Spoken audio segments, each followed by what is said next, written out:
Hey everyone, it's Alex Meller at Capnion here. I hope you're doing well out there. The point of this video today is exactly that it's for everyone, but it's for everyone in slightly different ways. So one thing I say over and over again, my thesis, because you need this, is if you want to be rhyming and climbing, you have to think about AI as something long-term and something that's going to affect every part of your organization in an intimate way. It's easy to react to this rush of hype we've had lately, but you really need to think about it more like the starting gun on a marathon than a drag race or similar.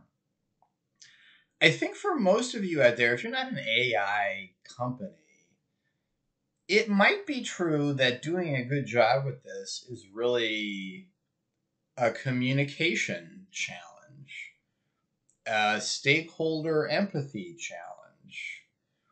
There are going to be people out there that do work at AI companies that are going to do a lot of the technical heavy lifting for you. And I'm going to talk more about that in another video soon. But you can't sleepwalk on, oh, I'll just buy it for various reasons. So in this video, I'm going to talk in particular about a particular tower of communication challenge, I think. It's always been there. I think I've heard 100 executives complain about it in the data science context going further back. And I think this tower of communication challenge has gotten taller and more difficult recently.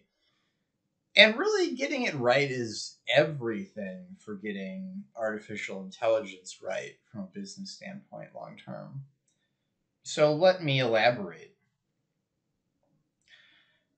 Let's just imagine a lot of you guys are heavily at publicly traded companies, I imagine. We could start at the very top with Wall Street. AI is Wall Street's top excuse why stock prices maybe could go up. I expect this to be the narrative for quite a while, and if you count some breaks, it's going to be the dominant narrative over the next decade. AI is kind of a marketing term that people like me use on LinkedIn to get your attention. It's a lot of different things. So I don't want to pick on Wall Street. I'm going to say this about every actor I describe in this video. Does Wall Street know what AI is? Well, from the perspective of an individual technical contributor, no. But they know very intimately all the reasons why productivity might show up on your balance sheet in a particular way. And it's really impactful what happens to larger businesses, how Wall Street looks at them. If you talk to people, by the way, is there a privileged definition of AI? I would say that if there is, it's not a bucket of warm spit because everybody thinks about it a little bit of a different way. Everybody draws the line in a little bit of a different place, and I don't really think that's an important question. So, for example, I think a lot of people in finance draw the line around AI. Well, does it involve high-tone hardware acceleration? And it is true, a lot of the fanciest stuff lately does, but that's one definition. I think there's a lot more. So Wall Street is expecting you to do something cool with AI over the next few years to make your stock price go up. If you don't and somebody else in your industry does, you're going to be in trouble. And so this trickles down to management at the top of the corporation. They need to put on game face like they're doing something cool with AI. They're a little bit more intimately connected with the details of what technically is AI. What does AI mean in our business? But once again, from somebody who's a kind of technical contributor, it's pretty hazy up there. So that's going to trickle down again. And it's going to trickle down to somebody they could be buying an AI tool. They could be working directly to build an AI system or an application for that corporation, did all the details get filled in at the right pace going down that tower? Well, if the answer is yes, they are in a good position to be successful. If the answer is no, and somebody goes to the engineering crowd in the back room and says, we got to do something with AI, well, they've kind of been set up to fail. Well, now let me tell the story again. I sort of picked on the people at the top, and I'm a tech guy originally, right? So, mea culpa. Complaints are old as time.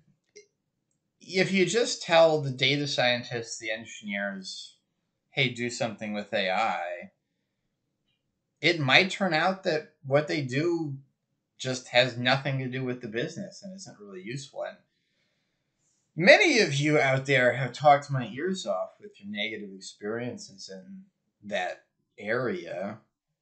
And then you can go back up the tower like this of the closer people are to doing the work and the intimate details of what is AI in a tangible sense, the less likely they are to understand what's at stake from a business standpoint. And I really like including Wall Street in this story because Wall Street is, in a way, almost on a meta business level.